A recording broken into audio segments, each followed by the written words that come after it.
بسم اللہ الرحمن الرحیم۔ شروع اللہ کا نام لے کر جو بڑا مہربان نہایت رحم کرنے والا ہے۔ السلام علیکم ورحمۃ اللہ وبرکاتہ۔ سب دوستوں سے گزارش ہے کہ ایک بار درود شریف پڑھ لیں۔ ایک بار درود شریف پڑھنے سے اللہ 10 مرتبہ رحمت فرماتے ہیں۔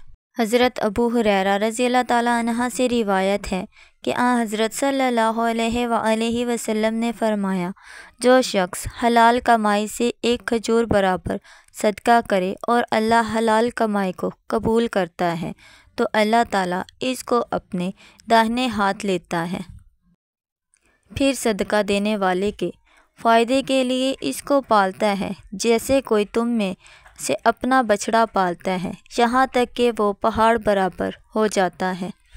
حضرت ابی موسیٰ رضی اللہ تعالیٰ عنہ سے روایت ہے کہ رسول اکرم صلی اللہ علیہ وآلہ وسلم نے فرمایا، اس گھر کی مثال جس میں اللہ عز و جل کو یاد کیا جاتا اور اس گھر کی مثال جس میں اللہ عز و جل کو یاد نہیں کیا جاتا زندہ اور مردہ کی طرح ہے۔ حضرت ابی ایوب رضی اللہ تعالیٰ عنہ سے روایت ہے کہ رسول اکرم صلی اللہ علیہ وآلہ وسلم نے فرمایا، جس شخص نے رمضان کے روزے رکھے اور پھر اس کے بعد شوال کے بھی 6 روزے رکھے تو یہ شخص ہمیشہ روزے رکھنے کی طرح ہے، یعنی اسے پورا سال روزے رکھنے کا ثواب ملے گا۔